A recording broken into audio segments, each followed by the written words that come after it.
ओम नमो नारायणाय। आज की कथा में आप सभी भक्तों का हार्दिक स्वागत है। भगवान श्री कृष्ण और श्रीमती राधा रानी की कृपा सदैव आप और आपके समस्त परिवार पर बनी रहे। आज दिनांक है 7 नवंबर और आज है कार्तिक कृष्ण पक्ष की द्वितीय तिथि। आज की द्वितीय तिथि सुबह 11:05 तक रहेगी। उसके बाद तृतीय तिथि प्रारंभ हो जाएगी। आज का अध्याय शुरू करने से पहले आप सुनिए ठाकुर जी की ये कहानी कि ठाकुर जी को लड्डू गोपाल क्यों कहते हैं, उनका नाम लड्डू गोपाल क्यों पड़ा और कुंभन दास की कहानी। यह कथा है ब्रजभूमि की। ब्रजभूमि में भगवान श्री कृष्ण के एक परम भक्त रहा करते थे। उनका नाम था कुंभन दास। कुंभन दास का एक पुत्र था रघुनंदन। कुंभन दास हर समय प्रभु श्री कृष्ण की भक्ति में ही लीन रहा करते थे और पूरे नियम से भगवान श्री कृष्ण की सेवा किया करते थे। वे उन्हें छोड़कर कहीं नहीं जाते थे ताकि उनकी सेवा में कोई विघ्न ना हो। एक दिन वृंदावन से उनके लिए भागवत कथा करने का न्योता आया। पहले तो उन्होंने मना कर दिया, लेकिन लोगों के जोर देने पर वे कथा के लिए जाने को तैयार हो गए। उन्होंने सोचा कि भगवान की सेवा की तैयारी करके वे रोजाना कथा करके वापस लौट आएंगे, जिससे कि भगवान का सेवा नियम भी छूटेगा नहीं।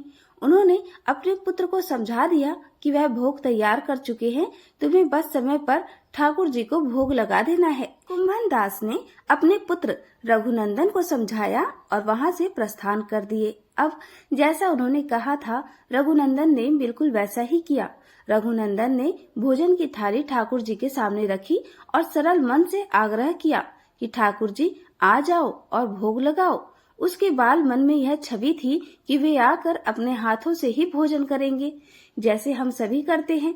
उसने बार बार ठाकुर जी से आग्रह किया, लेकिन भोजन तो वैसे का वैसा ही रखा रहा।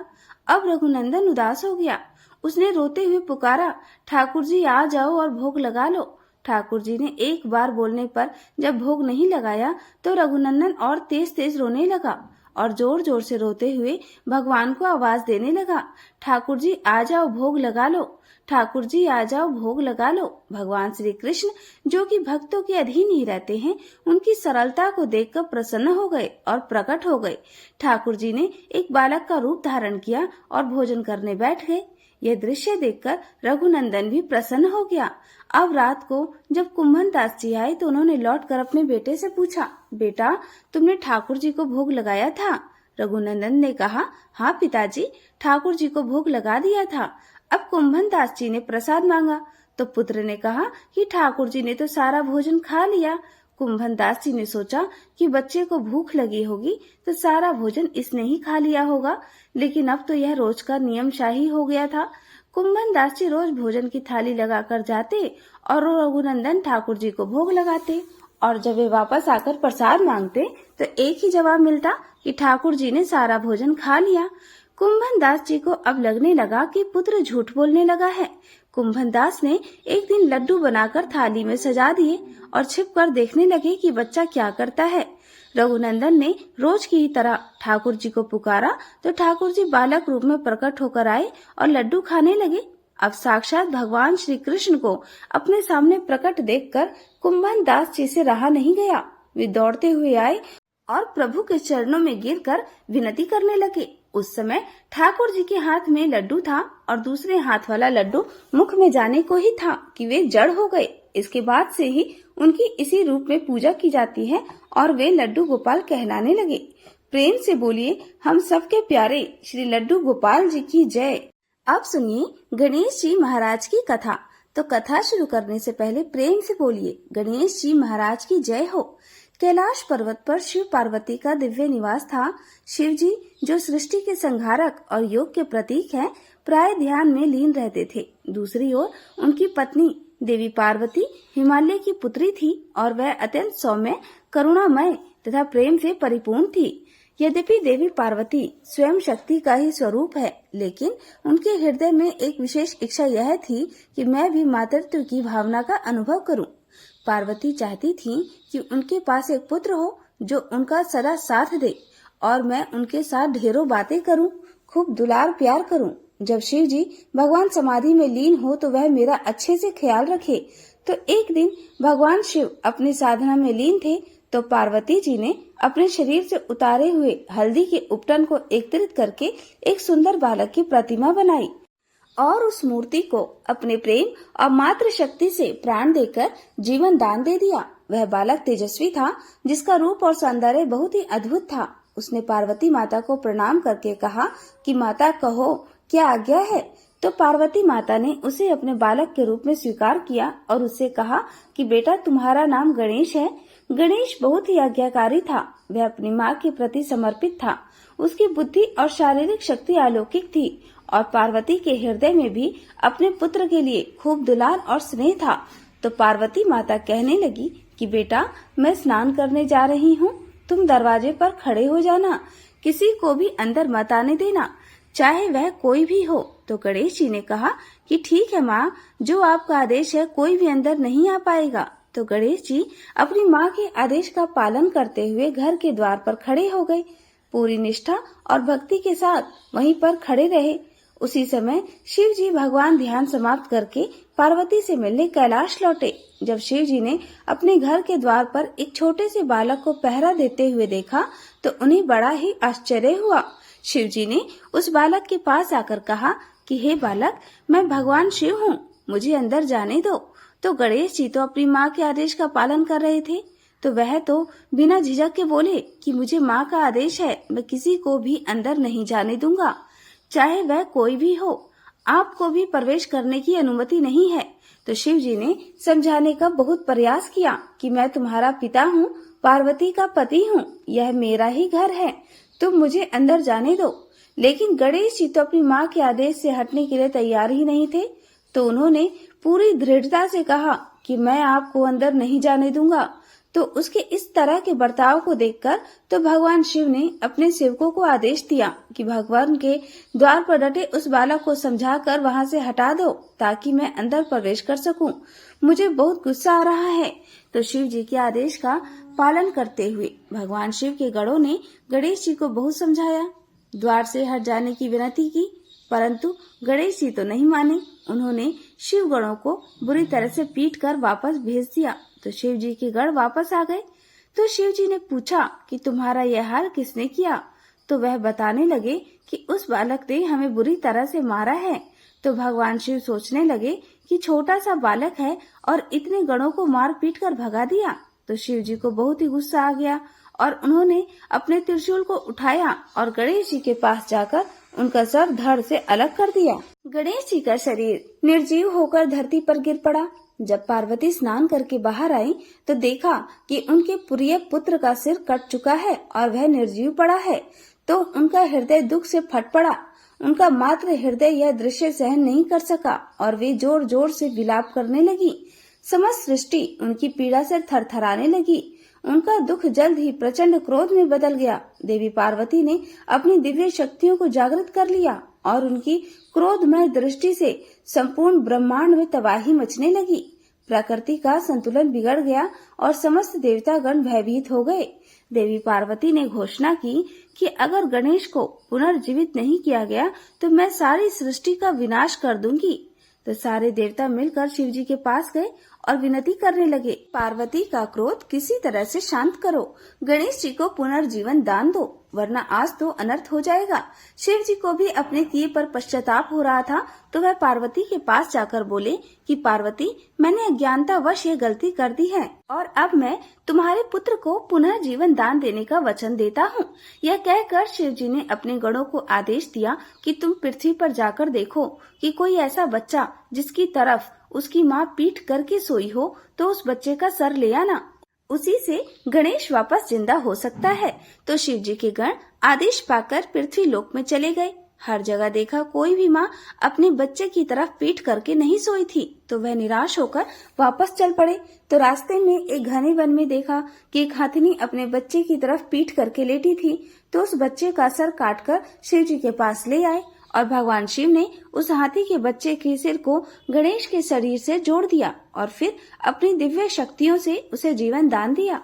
तो गणेश जी पुनर्जीवित हो गए, लेकिन अब उनका सिर हाथी का था। पार्वती अपने पुत्र को फिर से जीवित देखकर बहुत ही खुश हुई, परंतु उनके नए रूप को देखकर उन्हें संकोच भी हुआ। वह शिव जी से कहने लगी कि स्वामी, आपने यह क्या किया? अब मेरे बच्चे को देखकर सारे लोग मजाक बनाएंगे कि देखो हाथी का सर लगा है। तो पार्वती की बात सुनकर शिव जी बोले कि देवी पार्वती, यह तुम्हारा केवल पुत्र नहीं है, यह मेरा भी पुत्र है। मैं गणेश की अदम्य भक्ति और निष्ठा को पहचान गया हूँ। मेरा आशीर्वाद है कि हमारा पुत्र सारे जगत के लिए पूजनीय होगा। हर शुभ कार्य में इसकी सबसे पहले पूजा की जाएगी। कोई भी कार्य गणेश को याद के बिना शुरू नहीं होगा। यह सब विघ्नों को हरने वाला, सब बाधाओं को दूर करने वाला होगा। सारे देवता भी इसकी पूजा करेंगे। हर शुभ कार्य में गणेश का नाम सबसे पहले लिया जाएगा। इस प्रकार गणेश जी की गणों की अधिपति गणपति के रूप में सम्मानित किया गया। उन्हें ज्ञान, विवेक और बाधाओं को दूर करने वाले देवता के रूप में पूजा जाने लगा। उनके हाथी का सिर प्रतीक बना बुद्धिमत्ता और विवेक का। उनका विशाल पेट सम संसार के सुख दुख को धारण करने की क्षमता का प्रतीक बना। उनके टूटी हुई दांत ने यह संदेश दिया कि जीवन में त्याग और बलिदान ही सच्ची सफलता का मार्ग है। गणेश जी की 4 भुजाएं चारों दिशाओं और 4 प्रकार के कर्मों का प्रतिनिधित्व करती है। उनके एक हाथ में गदा और जो इच्छा और वासना पर नियंत्रण का प्रतीक है, दूसरे हाथ के पास है जो लोगों को गलत मार्ग पर चलने से रोकती है। उनका छोटा वाहन चूहा मानव की इच्छा और अहंकार का प्रतीक है, जिसे गणेश ने वश में कर लिया है। गणेश के अन्य प्रतीक जैसे उनकी बड़ी सी सूंड और छोटी छोटी आंखें हमें यह सिखाती हैं कि जीवन में सूक्ष्म और गहन दृष्टिकोण रखना चाहिए। उनके बड़े कान हमें यह सिखाते हैं कि सुनने की क्षमता जीवन में बहुत ही महत्वपूर्ण है। हमें दूसरों की बातों को हमेशा ध्यान से सुनना चाहिए। बोलो गणेश जी महाराज की जय। अब आप सुनते हैं मार्गशीर्ष माह के महात्म्य का आगे का अध्याय। देवी पार्वती ने भगवान शिव से पूछा, हे प्रभु, अन्य कृतज्ञों को जिस जिस फल की प्राप्ति होती है, उनके विषय में उन वेद वेदांग के पारंगत विद्वानों ने क्या कहा? तब श्री महेश्वर बोले, प्रिय राजेंद्र, सुयज्ञ के प्रश्न करने पर उन सभी मुनियों में महान ऋषि नारायण ने प्रवचन देना आरंभ कर दिया। नारायण ने कहा, हे भूपाल, जो अपनी या दूसरों की दी हुई ब्राह्मण वृत्ति का अपहरण करता है, उसे कृतज्ञ समझना चाहिए। उसे जो फल मिलता है, आप उसे भी सुनो। जिनकी जीविका छिन जाती है, उन ब्राह्मणों के आंसुओं से धरती के जितने धूल कण भीगते हैं, उतने सहस्त्र वर्षों तक वह शूल प्रोत नामक नरक में रहता है। दहकते हुए अंगार उसे खाने को मिलते हैं और उटाया हुआ मूत्र पीने को मिलता है। तपे हुए अंगारों की शैया पर उसे सोना पड़ता है। उठने का प्रयास करने पर यमराज के दूत उन्हें मारते पीटते हैं। उस नरक यातना के अंत में वह महापापी जीव भारतवर्ष में विष्ठा का कीड़ा हो जाता है। उस योनि में उस देवता के वर्ष से 60,000 वर्षों तक रहना होता है। फिर वह मानव भूमिहीन, संतानहीन, दरिद्र, रोगी और निंदनीय शूद्र हो जाता है। उसके बाद उसकी शुद्धि हो पाती है। नारद जी बोले, जो नराधम अपनी या फिर पराई कीर्ति का हनन करता है, वह कृतज्ञ कहलाता है। अब उसको मिलने वाले फल का वर्णन सुनो। नरेश्वर, वह अत्यंत दीर्घ काल तक अंधकूप नामक नरक में निवास करता है। उसमें सरौती जैसे कीड़े उसे सदा काटते और खाते रहते हैं। वह पापी वहां तपाया हुआ खारा पानी पीता और खाता है। फिर 7 जन्मों तक सांप और 5 जन्मों तक कौवा होने के बाद वह शूद्र होता है। देवल ने कहा, जो भारतवर्ष में ब्राह्मण, गुरु अथवा देवताओं के धन का अपहरण करता है, उसे महान पापी और कृतज्ञ समझना चाहिए। वह बहुत लंबे समय तक अवटोद नामक नरक में निवास करता है। वह फिर शराबी और शूद्र होता है। उसके बाद उसकी शुद्धि होती है। जगधव्य बोले, जो पिता, माता या फिर गुरु के प्रति भक्ति से हीन होकर उनका पालन नहीं करता, उल्टे अपनी वाणी, अपनी बोली के द्वारा उन्हें परेशान करता है, उन्हें सताता है, उसे कृतज्ञ कहा गया है। जो उल्टा नारी हर दिन अपने कड़वे वचनों द्वारा अपने पति को ताने मारती या फटकारती है, वे कृतघ्नी कही गई है। भारतवर्ष में तो बहुत बड़ी पापिनी है। कुतजन पुरुष हो या स्त्री, दोनों वहनी कुंड नामक महाघोर नरक में जा पड़ते हैं। वहां बहुत लंबे समय तक वे अग्नि में ही वास करते हैं। फिर 7 जन्मों तक जलों का अर्थात जग बनकर वह शुद्ध हो पाते हैं। वाल्मीकि ने कहा, हे राजन, जैसे सभी तरुओं में सर्वत्र वृक्षत्व है, कहीं भी वृक्षत्व का त्याग नहीं है, उसी तरह सभी पापों में कृतज्ञता सबसे बड़ा पाप है। जो काम, क्रोध और भय के कारण झूठी गवाही देता है, सभा में वह पक्षपात पूर्ण बात करता है, वह सबसे बड़ा कृतज्ञ माना गया है। राजन, जो पुण्य मात्र का हनन करता है वह भी कृतज्ञ है। राजन, जो भारतवर्ष में झूठी गवाही देता या पक्षपातपूर्ण बात करता है वह निश्चय ही बहुत लंबे समय तक सर्पकुंड में वास करता है। सदा उसके शरीर में सांप लिपटे रहते हैं। वह डरा रहता है और सांप उसे खाते रहते हैं। यमदूतों की मार पड़ने पर वह सांपों का मलमूत्र खाने को विवश हो जाता है। फिर भारत में 7-7 जन्मों तक वह अपनी 7 पीढ़ी के पूर्वजों सहित गिरगिट और मेढक बनता है। उसके बाद विशाल वन में सेमल का वृक्ष बनता है। फिर गूंगा मनुष्य और शूद्र होकर वह शुद्धि लाभ करता है। आस्तिक मुनि बोले, गुरु पत्नी गमन करने पर मानव मातृगामी समझा जाता है। मातृगमन करने पर मनुष्य के लिए प्रायश्चित नहीं मिलता। राजन, भारतवर्ष में मातृगामी पुरुषों को जो दोष प्राप्त होता है वह शूद्रों को ब्राह्मणी के साथ समागम करने पर लगता है। अगर ब्राह्मणी शूद्र के साथ संबंध बनाए तो उसे उतना ही दोष लगता है। कन्या, पुत्रवधू, सास, गर्भवती भौजाई और भगिनी के साथ समागम करने पर भी वैसा ही दोष लगता है। राजन, अब ब्रह्मा जी के बताए अनुसार दोष का निरूपण भी करूंगा। सुनो, जो महापापी मानव इस के साथ संबंध बनाता है वह जीते जी ही मृतक के समान हो जाता है, चांडाल और अछूत माना जाता है। उसे सूर्य मंडल के दर्शन का भी अधिकार नहीं। वह शालिग्राम जी का, उनके चरणामृत का, तुलसी दल मिश्रित जल का, संपूर्ण तीर्थ जल का और ब्राह्मण के चरणों तक का स्पर्श भी नहीं कर सकता। वह पापी मनुष्य विष्ठा के तुल्य ग्रहणित होता है। उसे देवता, गुरु और ब्राह्मण को नमस्कार करने तक का अधिकार नहीं रह जाता। उसका जल मूत्र से भी अधिक अपवित्र होता है। भारतवर्ष में पृथ्वी उसके भार से दब जाती है। वह उसके बोझ को ढोने में असमर्थ हो जाती है। बेटी बेचने वाले पापी की तरह गुरु पत्नी गामी के पाप से भी सारा देश पापी हो जाता है। उसके स्पर्श से, उसके साथ बात करने से, सोने से, एक स्थान में रहने और साथ साथ भोजन करने से मनुष्यों को भी पाप लगता है। वह कुंभी पार्क में निवास करता है। वहाँ उसे दिन रात अविराम गति से चक्री की तरह घूमना पड़ता है। वह आग की लपटों से जलता हुआ उस नरक में यमदूतों द्वारा पीटा जाता है। इस प्रकार वह महापापी हर दिन नरक की यातना भोगता है। घोर प्राकृतिक महाप्रलय बीतने पर जब पुनः सृष्टि का आरंभ होता है तो वह फिर वैसा ही हो जाता है। नरक यातना के बाद हजारों वर्षों तक उसे विष्ठा का कीड़ा होना पड़ता है। इसके बाद वह पत्नीहीन, नपुंसक और चांडाल हो जाता है। फिर 7 जन्मों तक गलित कोढ़ से युक्त शूद्र और नपुंसक होना पड़ता है। इसके बाद वह अंधा, कोढ़ी और नपुंसक ब्राह्मण होता है। फिर 7 जन्म धारण करने के पश्चात उस महापापी की शुद्धि हो पाती है। मुनि बोले, इस प्रकार हमने शास्त्र के अनुसार सब बातें बताई।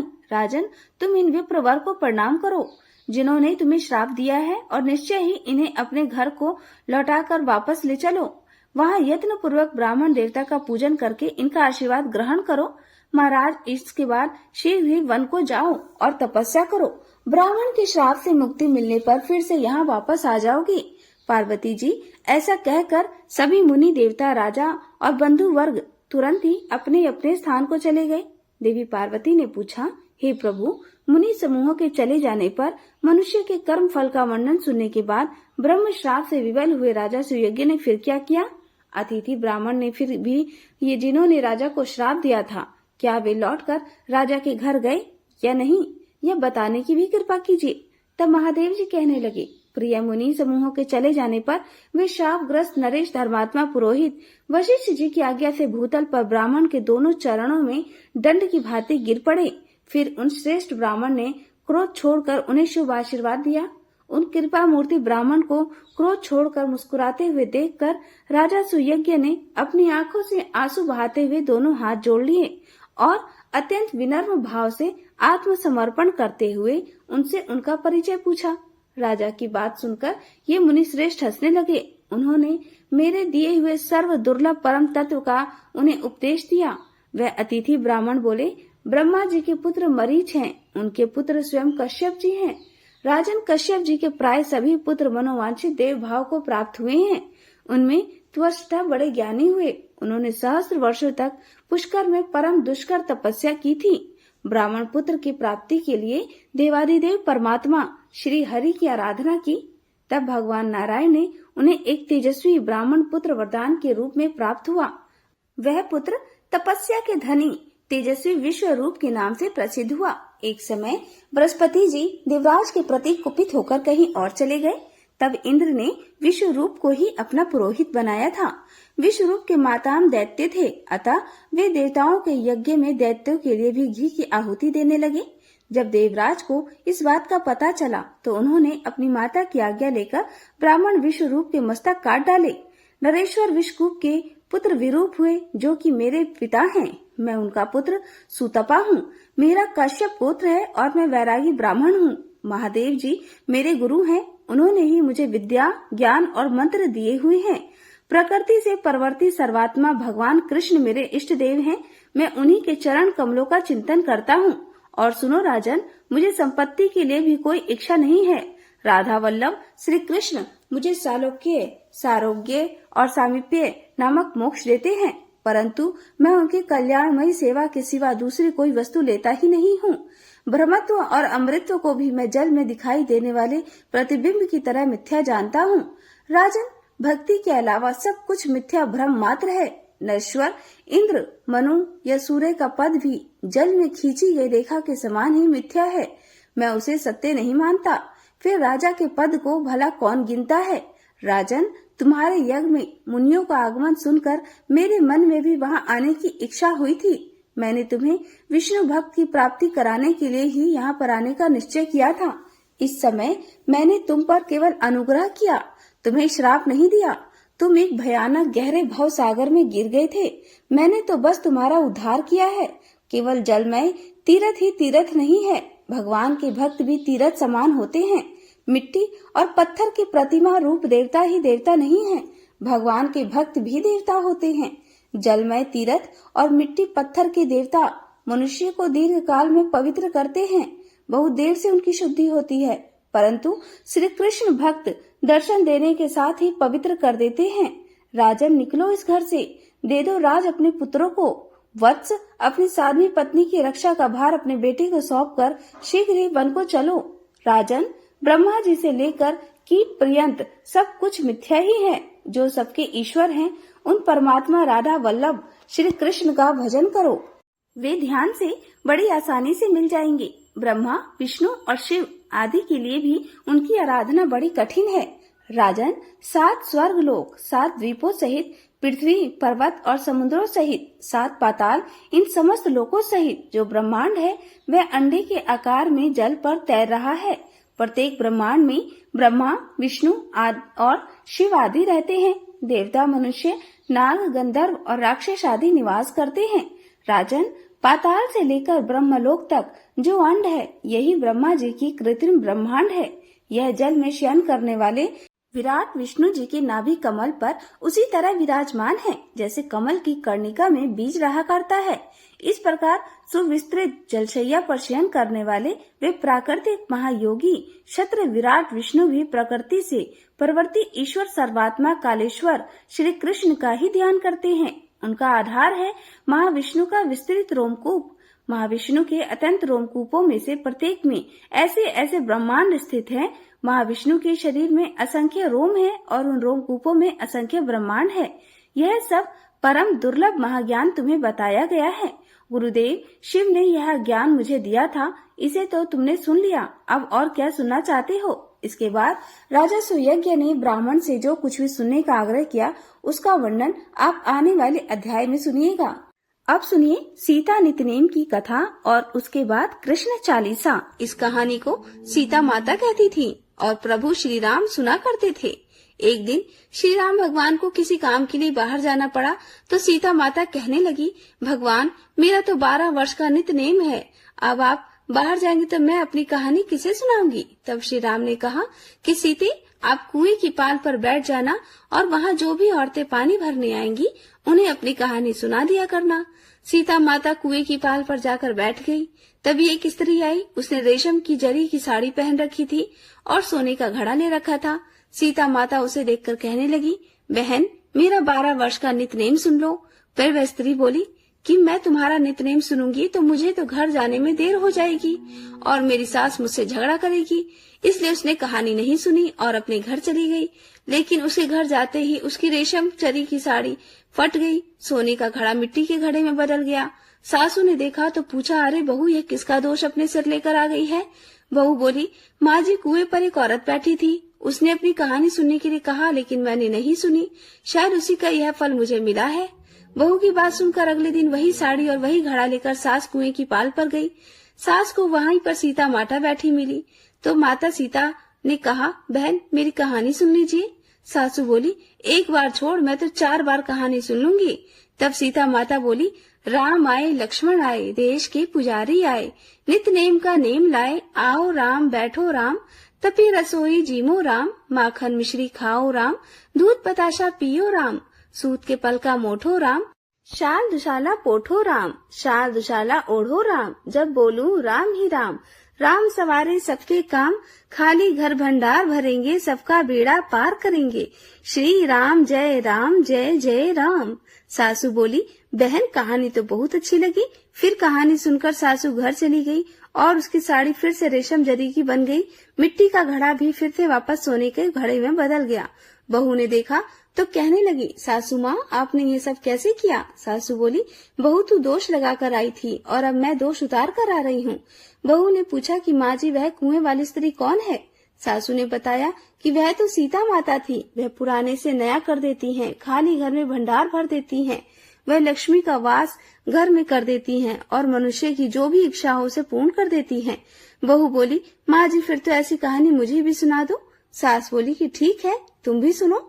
फिर सास ने कहानी शुरू की, राम आए लक्ष्मण आए, देश के पुजारी आए, नित नेम का नेम लाए, आओ राम बैठो राम, तपी रसोई जीमो राम, माखन मिश्री खाओ राम, दूध बताशा पियो राम, सूत के पल का मोठो राम, शाल दुशाला पोठो राम, शाल दुशाला ओढ़ो राम, जब बोलूं राम ही राम, राम सवारे सबके काम, खाली घर भंडार भरेंगे, सबका बेड़ा पार करेंगे, बोलो श्री राम जय राम। कहानी सुनकर बहू बोली, माँ जी, कहानी तो बहुत अच्छी है। सासू ने कहा, ठीक है, अब से हम इस कहानी को रोज किया करेंगे। अब सास बहू रोज सवेरे उठती, नहाती धोती और पूजा करने के बाद नित नेम की सीता माता की कहानी कहती थी। एक दिन की बात है, उनके यहाँ पड़ोस की एक औरत आई और बोली, बहन, जरा सी आँच तो दे देना। तो बहू बोली, आँच तो अभी हमने जलाई ही नहीं। पड़ोसन बोली, तो फिर तुम सुबह 4 बजे उठकर क्या कर रही हो? तो उन्होंने कहा, हम तो सुबह सुबह उठकर पूजा करते हैं, फिर सीता माता की नित्य नेम की कहानी सुनते हैं। पड़ोसन ने उनकी बात सुनकर कहा, सीता माता की कहानी कहने से तुम्हें क्या मिला? तब वे दोनों बोली, सीता माता की कहानी कहने से घर में भंडार भर जाते हैं, सारे काम पूर्ण हो जाते हैं, मन की इच्छा भी पूरी हो जाती है। पड़ोसन ने कहा, बहन, अगर ऐसा है तब तो फिर मुझे भी कहानी सुना दो। तब बहू बोली, ठीक है, तुम भी यही कहानी सुन लो। राम आए लक्ष्मण आए, देश के पुजारी आए, नित नेम का नेम लाए, आओ राम बैठो राम, तपी रसोई जीमो राम, माखन मिश्री खाओ राम, दूध बताशा पियो राम, सूत के पल का मोठो राम, शाल दुशाला पोठो राम, शाल दुशाला ओढ़ो राम, जब बोलू तब राम ही राम, राम सवारे सबके काम, खाली घर भंडार भरेंगे, सबका बेड़ा पार करेंगे, श्री राम जय राम। पड़ोसन ने इस कहानी को सुना तो कहने लगी, बहन, कहानी तो बहुत अच्छी लगी। अब वह पड़ोसन भी नित नेम सीता माता की कहानी कहने लगी। कहानी कहने से सीता माता ने पड़ोसन के भी धन के भंडार भर दिए। देखते ही देखते अब तो पूरे मोहल्ले में नित नेम की कथा चल पड़ी और हर किसी की मनोकामना पूर्ण होने लगी। हे सीता माता, जैसे आपने उन सभी के भंडार भरे, वैसे ही हमारे भी भरना। कहानी कहने वाले, सुनने वाले और हुंकार भरने वाले सबकी भरना। सभी प्रेम से बोलिए, सीता मैया की जय। आप सुनिए कृष्ण चालीसा। बंसी शोभित कर मधुर, नील जलद तन श्याम, अरुण अधर जनु बिंबा फल, नयन कमल अभिराम, पूर्ण इंद्र अरविंद मुख, पीतांबर शुभ साज, जय मन मोहन मदन छवि, कृष्ण चंद्र महाराज, जय यदुनंदन जय जगवंदन, जय वसुदेव देवकी नंदन, जय यशोदा सुत नंद दुलारे, जय प्रभु भगतन के धृग तारे। जय नट नागर नाग नथैया, कृष्ण कन्हैया धेनु चरैया, पुनि नख पर प्रभु गिरिवर धारो, आओ दीनन कष्ट निवारो।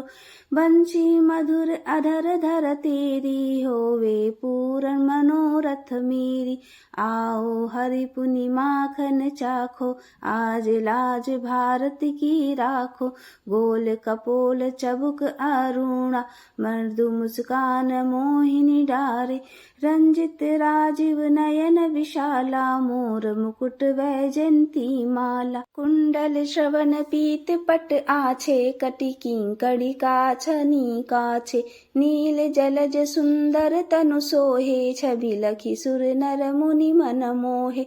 मस्तक तिलक अलक घुंघराले, आओ कृष्ण बांसुरी वाले, करि पय पान पूत नहीं तार्यो, अका बका कागा सुर मार्यो। मधुवन जलत अगिन जब ज्वाला, जय शीतल लखत ही नंद लाला। सुरपति जब ब्रज चढ़यो रिसाई, मूसर धार वारी बरसाई, लगत लगत वर्ज चहन बहायो, गोवर्धन नख धारी बचायो। लखी यशोदा मन भ्रम अधिकाई, मुख महा 14 भुवन दिखाई, दुष्ट कंस अति उधम मचायो, कोटि कमल जब फूल मंगायो।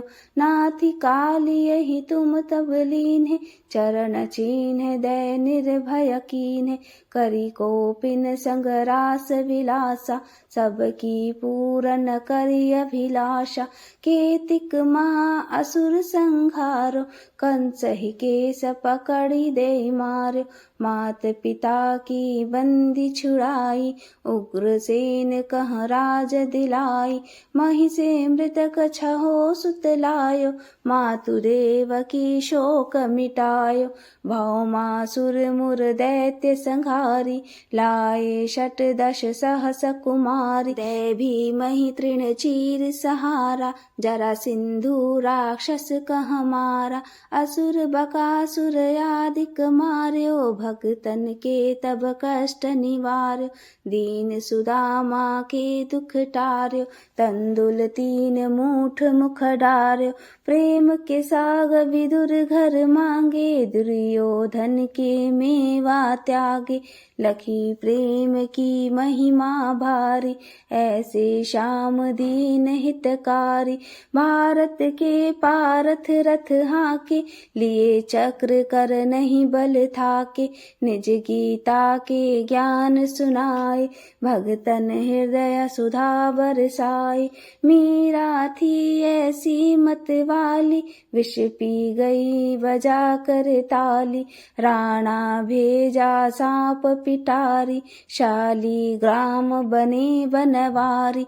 निज माया तुम विधि दिखायो, उरते संशय सकल मिटायो। तब शत निंदा करी तत्काला, जीवन मुक्त भयो शिशुपाला। जब ही द्रौपदी टेर लगाई, दीननाथ लाज अब जाई। तुरत ही बसन बने नंद लाला, बढ़े चीर भयारी मुह काला।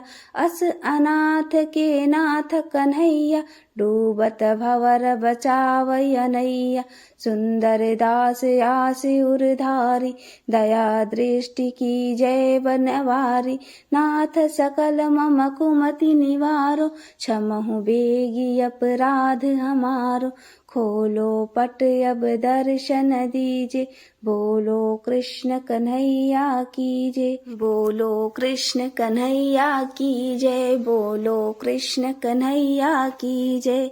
यह चालीसा कृष्ण का पाठ करे उधारी, अष्ट सिद्धि नवनिधि फल लहे पदारथ चारी।